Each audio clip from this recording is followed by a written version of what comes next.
Hey y'all, welcome back. I'm Maddie or Yajai and Tai. This is Fruit Friday, and today we're talking all about the logistical challenges that come with making a move abroad or even just traveling abroad for the first time. Now, I'd like to give you a formal apology in advance. We are in the thick of cicada season, and if you don't know, cicadas are the loudest insects on the entire planet, and they sing for hours and hours and hours. And I'm really hoping they are not the backtrack for this entire podcast. I'm going to try to edit out the sound in post production.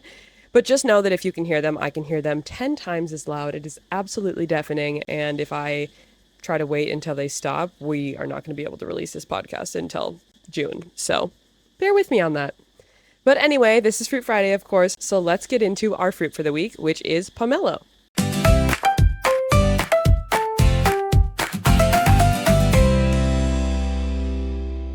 Now, I've actually got two types of pomelo here. I have the pink pomelo and then the white pomelo. There's also one that's kind of in between that's more of a blend of both of these colors. I like them both. Some people say the pink is better. It is a little bit more juicy and a little bit more sweet, but I kind of like the white one. It's a little bit more sour, and it's also great in pomelo salad. If you come to Thailand, that's something you absolutely must try. Now, if you've never had pomelo, it is in the citrus family, and I would say that if a pomelo and an orange had a baby, it would be a grapefruit. The white ones have a little bit less flavor, a little bit more mild, but they're still really juicy and a little bit more acidic. The pink ones are a little bit on the sweeter side. Now, if you've ever seen a pomelo being sold, the fruit itself is about the size of my head. It's quite large and round, and it's green on the outside. So to open it, you have to cut off this really thick green skin or peel, and then you have to get the pomelo, the fruit itself, out of the inner skin that's on the inside. Unlike in an orange where you can just eat that skin, the pomelo, similar to the grapefruit, has a really bitter skin that you want to remove the fruit from before you eat it, which is honestly really difficult and time consuming, and a lot of people just don't buy pomelos because they can't be asked to open the fruit. And I get that. Thankfully, there are a lot of fruit sellers who will open the pomelo, they will cut it out of the skin, and then they will just serve it like this. So you can skip the hard part. And I think we can compare the process of moving abroad to the process of opening a pomelo, because moving abroad is also not easy. It can be difficult. It can be very time consuming. And a lot of people just don't do it simply because they don't know how. And there are other people who try to start the process, but once they look into it and realize how much time and effort and energy it's going to cost them, they give up before they even get to enjoy the good stuff. And some people pay for the hard stuff to be done for them so they can jump straight to the enjoying. Either way, I think pomelo is well worth the effort no matter how you get to the middle, because once you take that first bite, you'll know it was all worth it. It's Fruit Friday, yeah, let's take a bite. Life's sweet and sour, take it slice by slice. Humor, heart, and wisdom, served just right. Laughing, learning, loving too. Fruit Friday's here with the juice for you.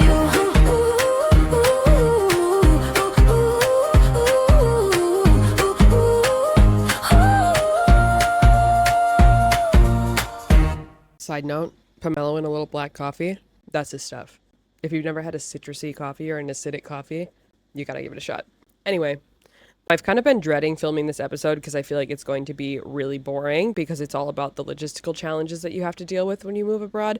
But I do know this information is really important and really useful to people, especially if this is your first time making a big move. So bear with me. And later in the episode, I'm also going to talk about how I transitioned from being a teacher to working full-time online, in case that kind of thing is interesting to someone who is already living abroad and maybe hoping to change their living situation a little bit.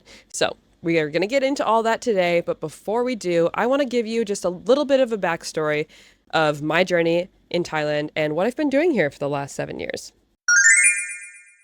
So as I told you last week, I originally moved to Thailand to be an English teacher. I came through an agency called Explore Asia. I do have them linked in my Instagram bio if you'd like to check them out. They are great. I can't recommend them enough, but they helped me to find a job in Hua Hin at a private Thai school. And I was there teaching English and grammar to the third grade students at the school, which was an absolute dream. I loved it, and I would totally do it again. Unfortunately, only 4 months into my teaching job there, the pandemic happened, and they had to shut the whole school down. Everything had to shift online, and we were kind of in a bit of an uncertain window at that point because no one knew how long the pandemic was going to last. No one knew how long the kids were going to have to be out of school, and so we were kind of just in limbo for a while. For a while, there was no classes going on, and we were just being paid to stay home. Then after it became apparent that the pandemic was going to last a bit longer, they started asking us to come back part-time and create online lessons for the kids and do classes via Zoom. And we ended up having the rest of that school year online. We never went back, which was kind of an odd way to start my teaching career in Thailand, but we made it through. During that time, because the school had slightly reduced our salaries and because I had all this extra time on my hand, I had picked up an online teaching job, teaching English 2 hours a week to students in Japan, which was fun and it was a nice way to make a little bit of extra money while we were living in this uncertain time of COVID. Thankfully, the second school year, we were able to open the school again. The kids were all able to come back with social distancing and all that jazz, I'm sure you remember. But I had a more normal school year for the second year that I was in Hua Hin. And I really enjoyed that. I loved working in the Thai school. I loved my students. I loved my Thai teacher. And it was just a great way to settle into Thailand and feel like I had a better grasp on the culture and the language and the way the society works and the people work. And I had a newfound appreciation for the country that I wouldn't have gotten had I not been exposed to the Thai working conditions. And I love my job in Hua Hin, but I wasn't loving my life there as much. All of my close friends that I had and I was really with every day during COVID ended up moving away. Two of them moved to Bangkok, one moved to Phuket, and I just felt a little bit lonely because it felt like this community that I had spent so much time building had kind of disappeared from under me. And we're going to talk about friends leaving and goodbyes and communities in upcoming episodes. But when that happened, I was sitting in Hua Hin thinking that I was really alone and I was less inspired to be there. I didn't feel like the people that were remaining around me were people that I really wanted to be close with. Hua Hin is a bit of a retirement community. There's a lot of older retirees with families and people with kids. And for me, I was 23 at the time. So I was looking for a little bit younger crowd, a little bit more active crowd. And I just didn't see myself there. So I started to look for other job opportunities. And because I had been in Thailand for a couple of years at that point, and I had already made some connections and I knew kind of how the school systems work, I felt confident to look for a job in another place without the help of the agency like I used initially when I moved for the first time. And I'll talk more about how this transition went later on in this episode, but I ended up finding a job in Koh Samui, which is the island that I live on now, at an international school because they were looking for a swimming teacher. And I had that job for 9 months. I ended up having to leave that job a bit unexpectedly. And that was kind of the push that I needed to go full time with my online work. And again, I want to talk more about making this transition and the reasons behind it later on. But for now, let's go back to some of the challenges that you incur when you are just starting out and you're trying to move to a new place or even to a new country. Now, honestly, for me, what is more difficult than the visas and the insurance and sorting out your finances is the fact that when you move abroad, you're kind of on your own. Unless you personally know someone who has done it before and you have a trusted source to get advice from, a lot of the process can feel very intimidating and uncertain and scary and just difficult because you don't have an example to follow. I think a lot of times when we follow the status quo, when we go on the normal path, there's always someone that we can turn to ask, like, how did you do this thing? How did you find a place to live? How did you find the right doctor to see? How did you ask for a raise in your job? Because we know people that are on similar paths and we can consult with them and get advice and we can move forward with confidence because we have solid examples of what's supposed to happen. But when you move abroad, you don't always have that. And sometimes when you complain about the process or you express concern or stress over the process, people just kind of look at you like, sorry about it. Or even sorry, not sorry. You made that choice. I don't know what to tell you. Because they can't sympathize, and that's okay. But it does mean that you have to do your due diligence. You need to do your research and make sure that the choices that you're making are the correct ones. You need to take ownership for your situation and address any hurdles or challenges that come up. And you have to be resilient because there's always going to be hiccups. There's always going to be unexpected issues that you have to sort through because that is the cover charge to your dream life. All of the things that I'm going to talk about today are things that everyone who has moved abroad has had to deal with. And a lot of people don't talk about them, like I said, because they're boring. But it is the cost of entry to having this life. And if you're really serious about wanting to move abroad, or even just serious about wanting to travel for a longer period of time, or move to a new place, not even outside of your home country, you have to pay the price of all of these hurdles that come with making this big change. Now, we talked last week about doing your research and exploring your options and knowing what different choices you have when you're ready to overcome your burnout, make a new change, start fresh. And once you make that decision, once you decide what it is that you want to do, you have to enter what I call research phase 2.0, which is finding out all of the boxes that need to be checked in order to make that move happen. And spoiler alert, the two biggest things you need are money and time. So let's break it down. The first biggest and probably most challenging thing about moving to another country is sorting out your visa, because visas never or rarely ever last forever. They always have to be renewed, which means you're always going to be facing complications or applications or whatever issues surrounding your visa. It's never a one and done thing. The headaches never end. They just don't. And that's part of the life. But it's really important that you look into the types of visas that are available for your nationality in the country or the place that you're intending on moving to if you're moving abroad. And there's tons of different types of visas in every different country, and they all vary in length and purpose. So it's really important that you choose the right visa so that you're able to stay in the country legally and you don't run into trouble down the line. If you're just planning on traveling short-term or long-term, you might be able to get away with having a tourist visa and just doing a couple of visa runs, which means leaving the country and coming back. Usually you're limited in how many times you can do this per year. In Thailand, you're only allowed to do it twice per year before you need to switch to a different visa type. But again, it's really important that you research and find out the rules for your specific country so that you don't get into trouble. There are also longer-term visa options in many places. This could be working visas, volunteer visas, medical visas, education visas, marriage visas, retirement visas. Again, do your research, find your options, and then find out what documents, what paperwork you need to apply for that visa. Because most of the time, especially with long stay visas, you need to have the visa in advance. It's not something that you can just get on arrival. So bottom line, make sure you know the type of visa you're planning on getting on and the things that are required for obtaining that visa. Once you decide the visa that you're going to get, make sure you know how long the visa lasts, what your options are for renewing it, and what that process looks like. What you're allowed to do on that visa. So if you're planning on working in the country, make sure the visa is allowing you to work. If you're planning on volunteering, make sure the visa is allowing your volunteering. If you're planning on running a business, make sure that visa is allowing you to run a business. Because again, like I said, there are a lot of rules. There's a lot of hoops that you have to jump through and I's that you have to dot, T's that you have to cross. You got to make sure all of your paperwork is sorted so you can avoid trouble later on. Another thing you got to consider before traveling or moving abroad is the paperwork. There is a lot of paperwork involved in traveling abroad, whether you're doing short-term travel or long-term travel or moving completely. Make sure that you know what type of paperwork you're going to need and give yourself plenty of time to obtain it. If you're doing short-term travel, the paperwork is a little bit less, but a lot of times when you go to a country, they might ask for an onward ticket, so they'll want to have proof that you're leaving the country. If you don't have this, you can use a website like onwardticket.com to get a fake onward plane ticket to show at the gate. Costs like $5, I think. Lifesaver, honestly. But that's something that you might be asked for at the airport, so don't be shocked if they tell you that. They also might want to see proof of your accommodation, at least for the first couple of nights of your stay, so make sure that you have your booking confirmation available on your phone or printed out so it's easy to show the immigration officers when you're arriving in a new country. If you're coming in with a specific visa, you'll have to show the visa, and some countries make you submit an arrival card or a customs claims form when you arrive, so make sure that you do that as well. Sometimes you do it at the airport, sometimes you do it online, so just look up what the country you're going to has for a requirement, if it's required at all. Thailand has the TDAC, the Thailand Digital Arrival Card, which you have to fill out online before your flight, and then it shows up in their system when you go up to the immigration officer. If you're planning on going somewhere for a longer term, there's usually a lot more paperwork involved, and a lot of the times this paperwork has to be notarized because they want to make sure it's all legal and recognized internationally.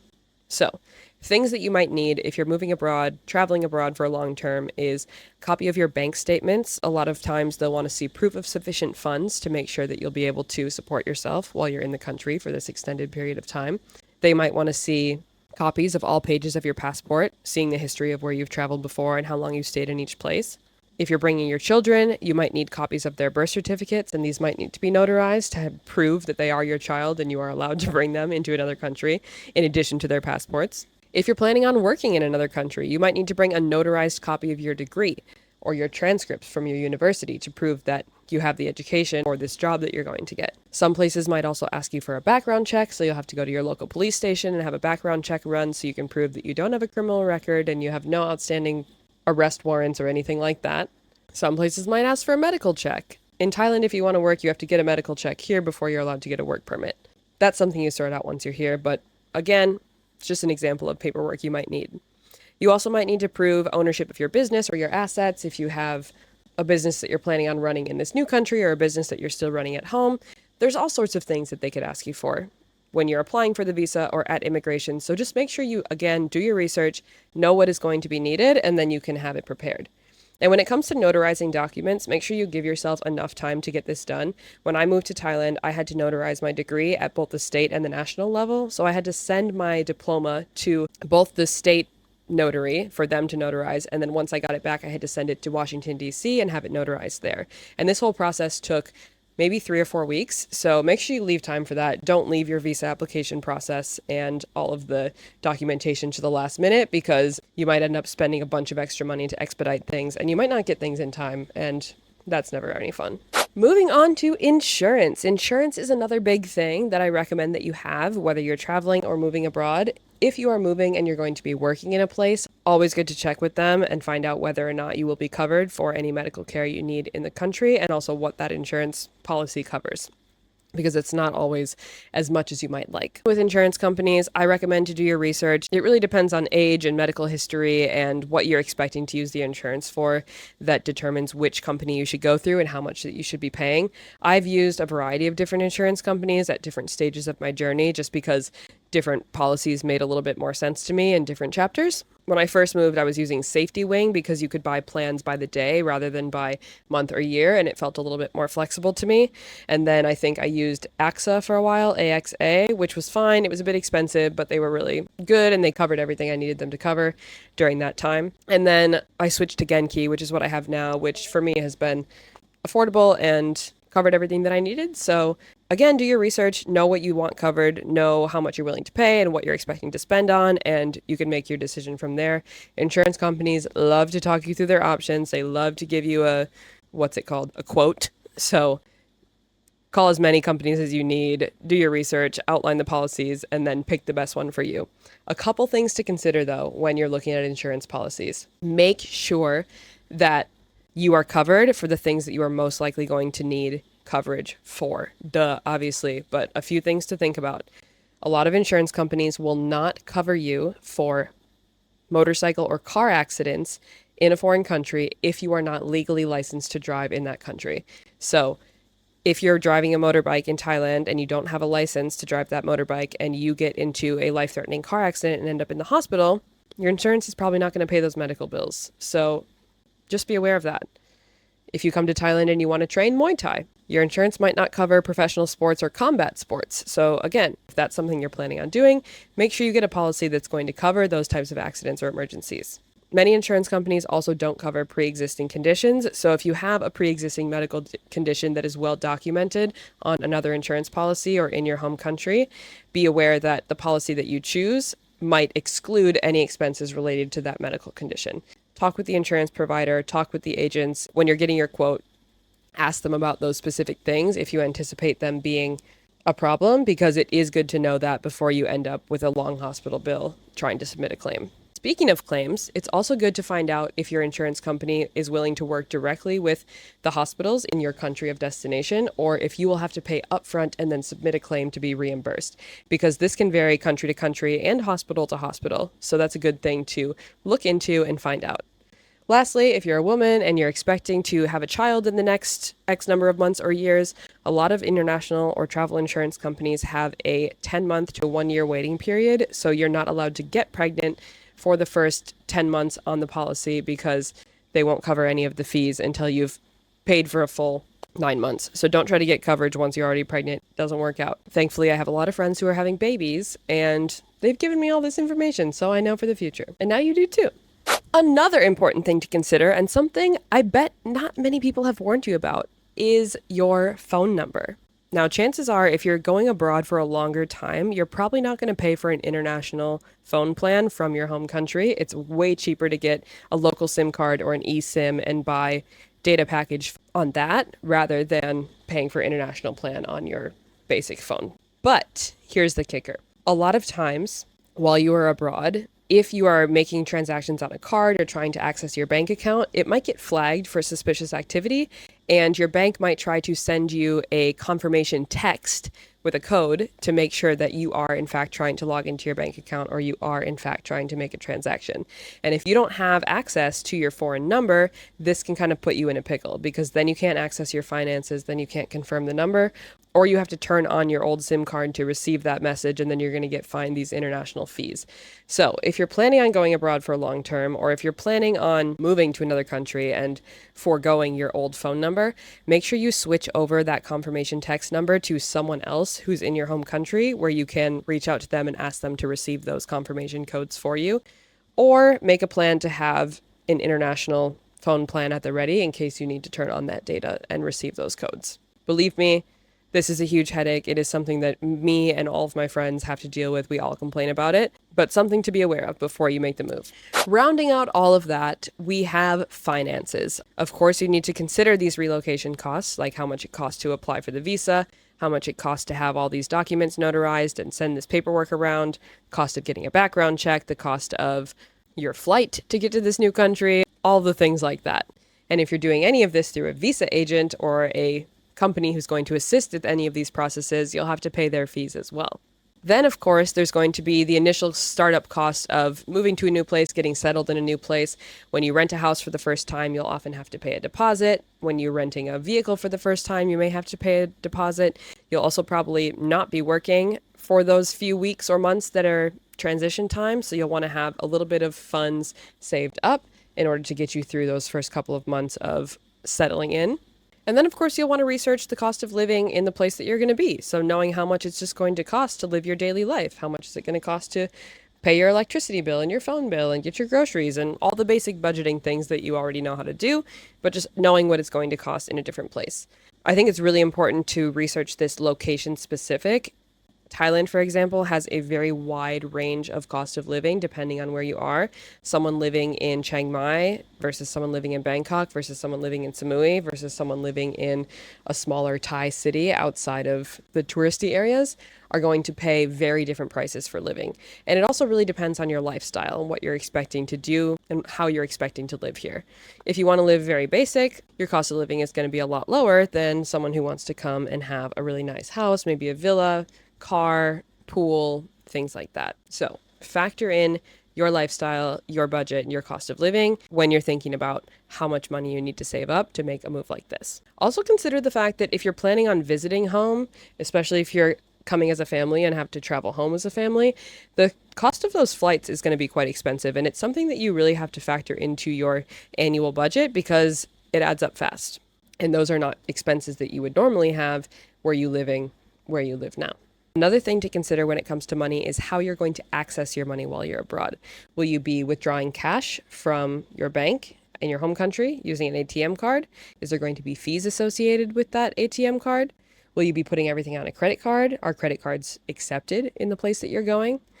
Will you be able to open a local bank account in the country that you're going to? Or will you have to keep all of your money in your home bank account and transfer it through wire transfers, Western Union, whatever? These are details that you're going to want to know, and you'll also want to know how much time it takes to do these types of things so you don't end up in a situation where you can't access your money. Again, believe me, been there, done that.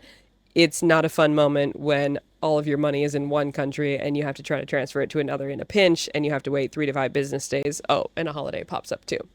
So again, plan ahead. And of course, outside of just having money saved up for this initial move, you need to have a plan for how you're going to keep earning money while you are abroad, especially if you're planning on traveling for a long term or living in another country. You're going to need a source of income. You're not going to be able to live off of your savings forever. Think about, will you be working in the place that you're moving to? Will you be working remotely? Do you have money coming in from a passive income source, and how is that money going to get to you? Also, keep in mind, are you going to have to pay taxes? And where are you going to file them? Do you need to file them in your home country? Do you need to file them in the country that you're working in?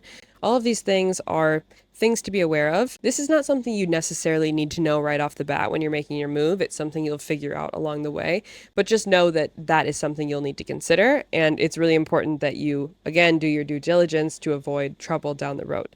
If you're planning on working in a new country, whatever country you're moving to, hopefully you're moving with a job already secured or a job already in mind. I think that makes things a lot easier than trying to find a job once you arrive, because I can speak for Thailand in saying you are very limited as a foreigner when it comes to the type of work that you're allowed to do in this country. So foreigners are not allowed to do jobs that Thai people are able to do. And if there's a foreigner working for a company, there needs to be 4 Thai staff for every 1 foreigner that is employed.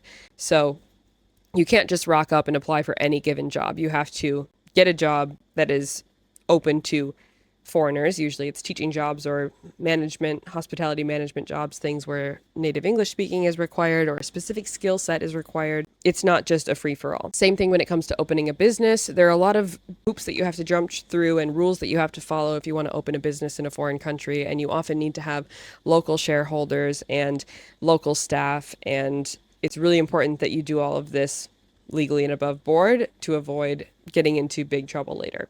If you're planning to work online or run a business remotely, that's a great option. But again, make sure the money that you're earning is going to be enough to support the lifestyle in whatever place you're moving to, and that you'll be able to access that money easily enough to keep living your life without any major hiccups. Now, I know that was a lot, and when you list it all like that, it seems overwhelming and impossible. Believe me, it's not. Believe me, you can do it. And my recommendation, if you feel like you can't do it on your own, is to do your research and find an agent that can help you along through the process. Like I said, I used Explore Asia. They helped me find my teaching job. They helped me get to Thailand, find a place to live, find a place to work, and just sort me out and get me settled. And can't recommend them enough. Money well spent, if you ask me. But let's talk about getting settled once you arrive in a new place, because the logistical hurdles don't stop once you've made it to the country. There's a whole new set when you arrive. And my advice for you, if you're moving to a new place, is get your foot in the door. Don't expect that you'll be able to research and find exactly what you're looking for from your home country or wherever you're moving from. There are so many things you're not going to know until you actually arrive and you actually have a chance to look around and get your footing and kind of get a feel for the area you're going to be in. So rather than trying to orchestrate everything up front, just get your foot in the door first. Book an accommodation for a short term, rent a car or a motorbike, or hire a taxi driver for the short term, just until you can get a feel for the area, get settled in, and then decide how you want to move forward. When it comes to finding a place to live, I can't speak for everywhere in the world, but I can speak for Thailand. A lot of places don't list their rentals on booking sites or Airbnb. They're just phone numbers posted on signs outside of houses. So my advice in Thailand specifically, and I think this could apply in many other places, is getting to your destination and just spend time driving around, looking for different houses that say they're for rent, looking for accommodation, and then calling and inquiring and touring that way rather than trying to find something online, because not everyone has an online presence. If you are looking online, don't just use booking sites like Agoda and Booking.com and Airbnb. A lot of these are used for short-term rentals, and if you're looking for more of a longer-term stay, more affordable option, you're going to want to look on places like Facebook Marketplace, because that's where I find a lot more locals rent out their accommodations for longer term. That's how I found the house that I live in right now, and I love it. Another thing you're going to want to consider is how you're going to get around in that country. Will you be walking everywhere? Is there access to public transport? Do you need a bicycle? Do you need a motorbike? Do you need a car? And are you able to buy these things, or is it better to rent them? Again, I suggest renting in the beginning just to kind of get a feel for your surroundings, understand what your needs are going to be before making a big purchase, because again, it's hard to know exactly what you're going to want until you actually get to the place. So don't stress yourself out about trying to arrange all of that for the long term in advance. Now, once you're settled in, you'll be able to connect with the local communities and explore your local surroundings and find your places to go grocery shopping and your local clinics and your hair salons and all of the little places that you're going to want if you're staying somewhere long term. And that's a really fun part of moving to a new place, is you get to explore and discover all of your new favorite coffee shops and restaurants and walking paths and gyms and things like that. So embrace that and enjoy finding your groove in a new routine. Now let's shift gears and talk a little bit about transitioning from one role to another when you're already abroad, because I think this is another thing that you might experience once you have your foot in the door, once you've gotten a feel for a place and you've been there for a year or two and you're ready to move on to the next step. So, as I mentioned, I originally came to Thailand to be an English teacher. I eventually transitioned to teaching swimming, and then I transitioned away from teaching completely and started working full time online, which is what I do now. And I want to talk a little bit more about why I made this decision and how I made this change, because I think a lot of people have experienced a similar path or are looking for a similar path. And I have never really talked about it because I feel like there's some complexity involved, and I want to make sure I say things correctly and say things carefully. Now, I told you it's so important to get your foot in the door because that is how you're going to create community. That's how you're going to get a feel for the local culture and how the local society works and have a better idea of how to function as part of it. And the next lesson I have for you is relationships are your most valuable currency. If you're thinking that you're going to transition into a new job, or you want to open a business, or you want to discover a different opportunity, you need to have relationships. You need to have connections with local people, or at least people that have been living there longer than you have, because it doesn't matter how skilled you are, it doesn't matter how much money you have, you need to know the right people to find the right opportunities. That's true for anywhere in the world, and it takes time to build those relationships, and that's why it's so important to come to a place, get your foot in the door, build your community up, and then you can move on and transition to roles that are better for you. You establish a reputation, you build trust with people. They might offer you opportunities that would not be given to a random stranger that they don't know anything about. But once you've proven yourself trustworthy, you've proven yourself to be a good hard worker, an asset to maybe a business or a company, you might be presented with other options. So when I made the transition from Hua Hin to Samui, I started applying for teaching jobs on my own because I already had experience working in the Thai school. I kind of understood how schools in Thailand work and how they're managed and what the expectations are of teachers. And I felt a little bit more comfortable exploring these options on my own rather than using an agency to help me find a new job because I had already been in the country for a couple of years. So I started looking up international schools in different places that I was interested in moving to. So I looked up international schools in Chiang Mai, in Bangkok, in Phuket, in Samui, in Krabi, in Surat Thani, all over the country. And I went directly to their websites and saw if they had any job postings because a lot of schools, especially international schools, will not hire through agencies. They will hire through word of mouth, or they will post on their websites and then you can apply through there. So that's how I ended up finding my job in Samui. I actually had interviews with several schools. I had interviews with schools in Bangkok, in Phuket, in Krabi, and I was offered a few of those jobs, but none of them felt right to me. Something just, I don't know, I had this feeling inside of me that they weren't the right opportunity for me and that I should turn them down. And I'm so glad that I did because I ended up being offered this job as a swimming teacher in Samui, which was an absolute dream for me. I could not believe that I was going to be able to move to an island and teach swimming at an international school. It felt like a dream. Honestly, it was too good to be true. And in some ways it was. But then I unfortunately suffered a shoulder injury at the Muay Thai gym. I was sparring with a foreign guy, and he basically assaulted me by picking me up and throwing me onto the ground and tearing my labrum and my AC joint. So that was not cool, but I had to get shoulder surgery, which meant I couldn't teach swimming anymore because you can't teach swimming when your arm is in a sling. And I was still doing my online job, the one I had picked up while I was in Hua Hin, just a couple hours a week of teaching because it was nice to have a little extra cash. So I had to transition into a fully online job. But because I had had this relationship with my online employer for over a year now, and I had been teaching with this company and had built up a reputation, I was able to explain the situation to them and ask them if they had any extra admin work that I could do to maybe pick up a few more hours to be able to support myself while I was going through this surgery recovery, because I thought I need to have some source of income while I'm not working, and then maybe after I recover, I can go back to my teaching job. And they were super nice about bringing me on full time. They gave me like 20 to 30 hours a week, which was comfortable for me at the time. And it was perfect because I was able to work from my laptop and my injury was not affecting my income. So that was good. And honestly, once I had gotten a taste for working completely online, I started to change my mind about wanting to go back to teaching. And this is something I have never really talked about because I want to be very careful and very mindful about how I say it because I think it can be a sensitive subject and I think it's important to kind of outline the nuance.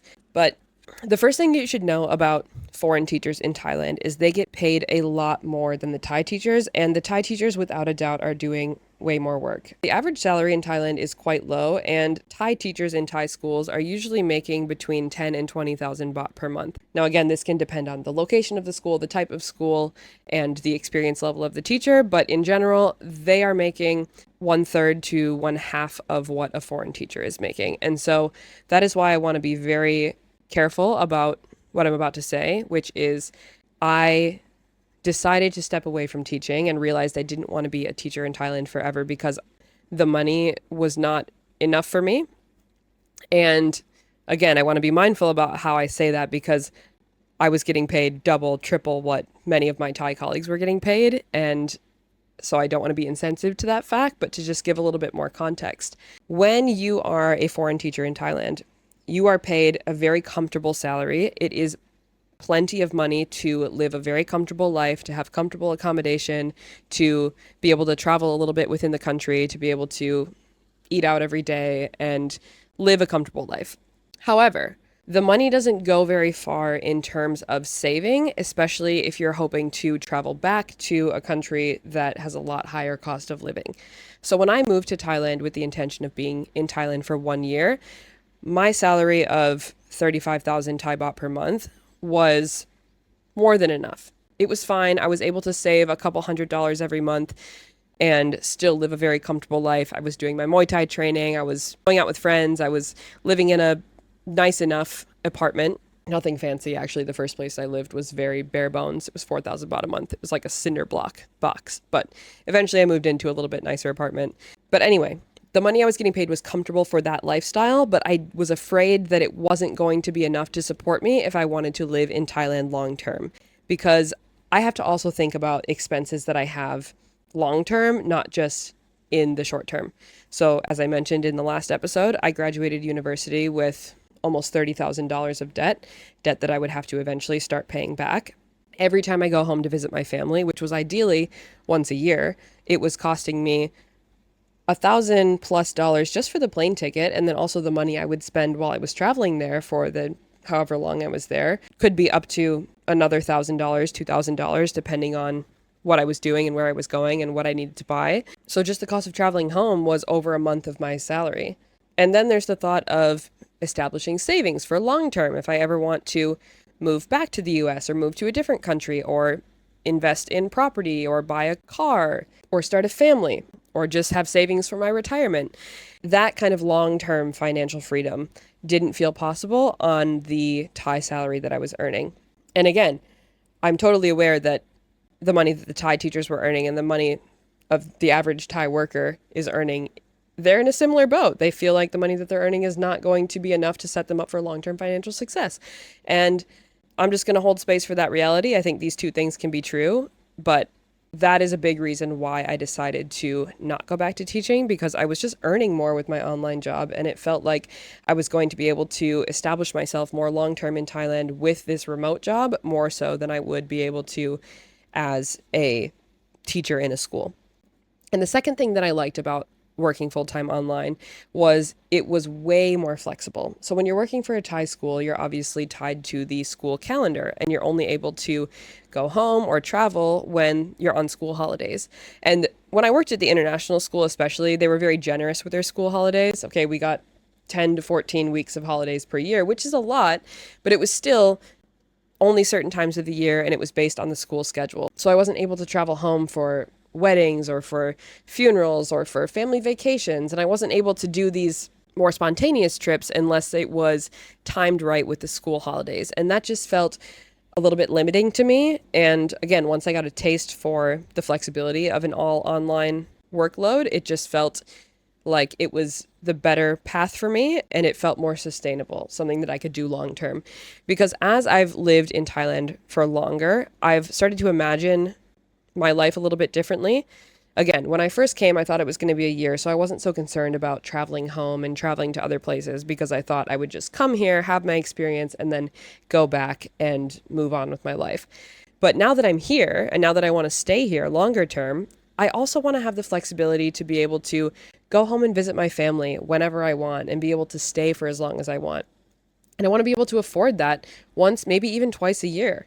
You know, I'm aware that my grandparents are aging. I'm aware that all of my cousins are getting married and my friends are getting married and having babies. And I want to be able to show up in those moments and be present for those things and still have my life here. And in order to do that, I need financial freedom and I need flexibility. And that is something that online work has offered me. And that is why I've made the decision to stick to working full time online rather than going back to working in its high school.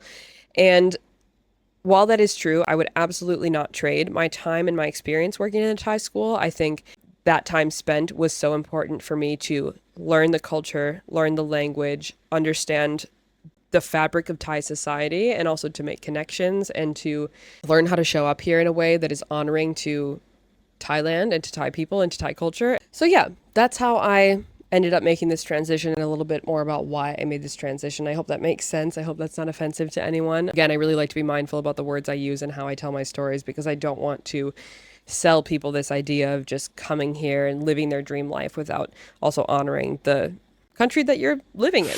My advice for you, if you want to make a transition, maybe you're already abroad, but you just want to make a change, is do your own research independently for different areas that you want to live and see what job opportunities might be presenting there. Also, try to join local Facebook communities. There's a lot of expat groups or local community groups for women, for families in different regions, and that's a great place to go and find more firsthand information about people who have experienced there, working there, navigating life there, and it's a better way to gauge and manage expectations rather than just trying to research online by yourself. And if you're trying to work online, honestly, I think the world of online work has changed dramatically over the last couple of years. I think I got into it really, really early when online work was just kind of beginning. It wasn't the start of online work, but it was like before the big boom of online jobs because it was just the very beginning of COVID. And so I think I got my foot in the door really early, and I think that was very lucky. But there are tons of sites online to help people find jobs. There's Upwork, there's LinkedIn, there's We Work Remotely, there's No Desk, there's Working Nomads, Flex Jobs, tons of different sites. To be honest, I've tried so many of them, and the only one that I have had success on is Upwork. I've had two long-term jobs, the job that I currently have and my online teaching job that I had for a couple of years. Both came through Upwork and they've both been very successful. And I've also had a few smaller jobs that have come through Upwork as well that were more short term. And so that's the only freelancer platform that I can really recommend because it's the only one, like I said, that I found success on. And my advice for you, if you're getting started on Upwork for the first time, it can be hard to find jobs because you have to apply for so many things and you have to pay to apply. So it just feels really annoying and uncertain to be paying to apply for jobs when you don't have a job and you're not making money, but you kind of just have to do it. And if I could give you advice for navigating Upwork, you really want to get your earnings and your ratings up because it makes you look more enticing to employers. So if that means you have to lowball your rate for the first few projects in exchange for good reviews, do that. When I was first starting out, I was picking up little copywriting jobs and little freelance jobs because I didn't have any reviews, I didn't have any earnings, so I didn't look like a very ideal employee, let's just put it that way, because I had no reputation on the platform. But after I did a few jobs and I was reviewed by a few employers, I was getting more job offers because I looked more credible. So that's my first piece of advice for Upwork. Second piece of advice is to take a job that might not exactly be what you're looking for or might not exactly have enough of what you're looking for, and then see if you can expand your role from there. Maybe someone's hiring for a small job that's 5 to 10 hours a week. Maybe it's just a small project. But if you do get hired and you can prove to them that you're good at your job and you can kind of get a feel for what other needs they might have, they might be able to expand your role, open up the opportunity to include more hours and more tasks, and you'd be surprised how quickly your role can evolve from 5 hours a week to 30 hours a week just by being the person that that organization didn't know that they needed.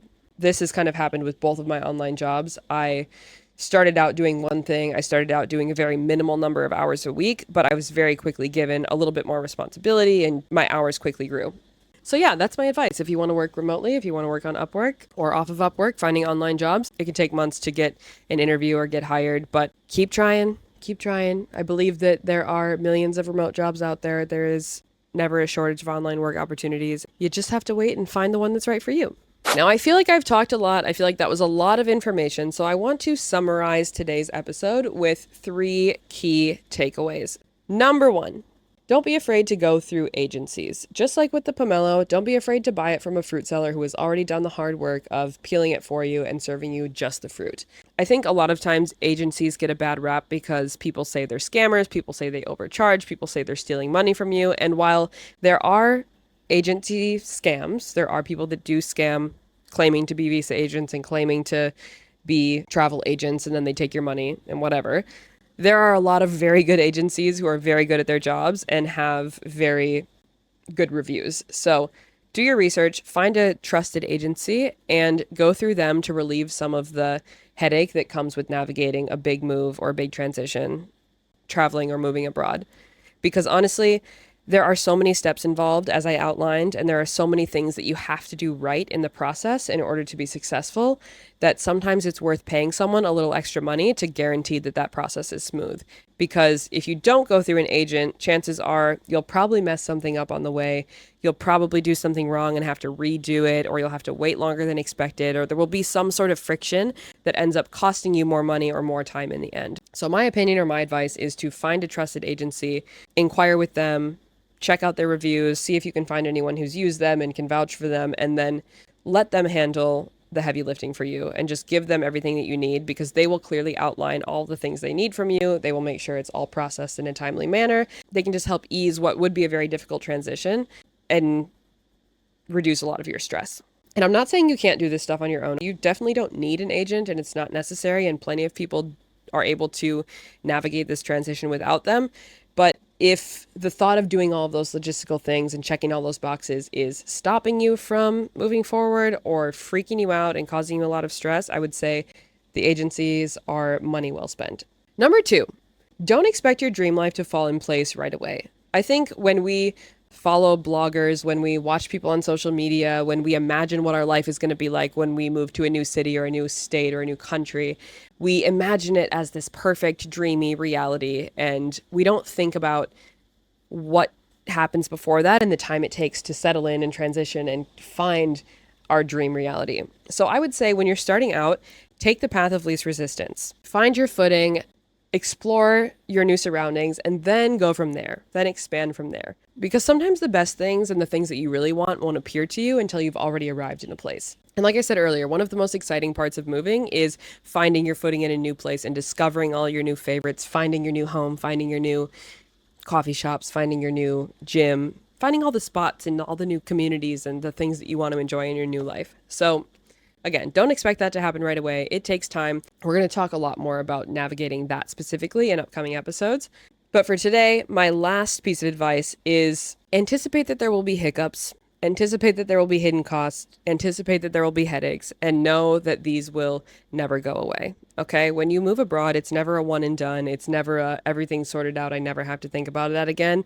Like I said, visas have to be renewed, rules change. You're always going to have to resubmit documents. You're always going to have to reapply for visas. You're always going to have to renew and extend and do all of these things. And it never gets less annoying. Even after living in Thailand for 6 years, I still have to deal with these processes of visa applications and reporting myself to immigration every 90 days. And, there's always stuff that needs to be done. And a lot of times in Thailand specifically, I'm sure that this happens other places in the world, but it feels like a scavenger hunt at some times. And if you don't find humor in it and just laugh about it, you will drive yourself insane. Because let me just tell you, anytime you need to do any legal process in Thailand, whether it be trying to get a driver's license, trying to get a work permit, trying to get a new visa, there is so much paperwork involved. And the thing about this paperwork is you can never obtain all the documents you need at one place. You always have to go to like 4 different government buildings that are run by 4 completely different entities to get all the things you need. Okay? You have to go to a hospital to get a medical check. You have to go to the immigration to get a residency certificate to prove that you live in this place. You have to go to the labor office to get your work permit and stuff approved. You got to go all over the place. Okay? And usually when you go to whoever is accepting your application for whatever it is you're applying for, Let's use the example of driver's license. When I went to apply for my Thai driver's license, I did my research. I thought I had everything that I needed. I show up at the driver's license bureau and he looks at my paperwork and tells me that I'm missing something. He said I was missing a residency certificate. I needed to go to the immigration office to get proof of residency to come back to get my driver's license. And instead of looking through my whole stack of documents and telling me if there was anything else missing, he just stopped at the first thing I was missing and told me to go get that. So as you can imagine, I drive all the way across the island. I get my residency certificate. I come back on another day and I'm like, okay, now I have all my documents. And he looks through the documents and then he gets to the fourth page and he's like, oh, I need a copy of every single page of your passport. Even though I had my passport right there. He's like, I need a copy of every single page. Go to the copy shop and copy all the pages of your passport. It literally is like a scavenger hunt. You're just running from place to place to place to place. And you feel like you're chasing around a wild goose. And sometimes you'll go to one place because you were directed there and they'll tell you they can't help you and they'll send you to a different place, and then you'll go to the different place and they can't help you, so they send you to a different place, and then you just end up going all around, and it honestly, it will drive you insane. So you have to just laugh about it. You have to just embrace the scavenger hunt, accept that it's part of the process, accept that it's part of the entry fee, and know that that's the price you pay for living the life of your dreams. I think that's enough for today. We've talked about all the logistics. Again, my advice for you is always to do your research. And this is Fruit Friday, of course. So let's end with a little fruit for thought.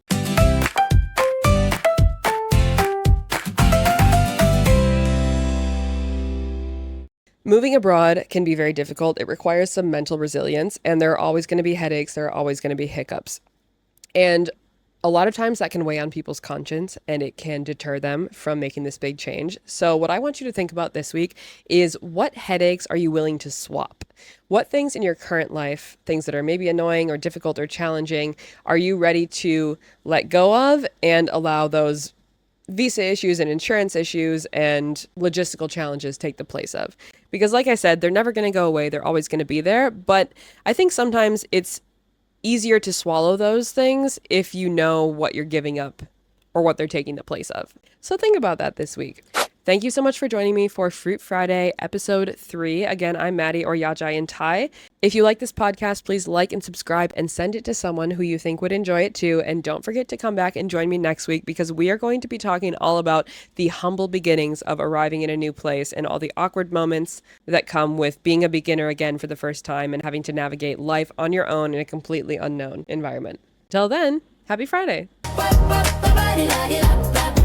Take one last bite of that juicy slice. Fruit for thought, sounding oh so nice. Human heart of wisdom, served just right. Laughing, learning, loving too. Fruit Friday's here with the juice for you.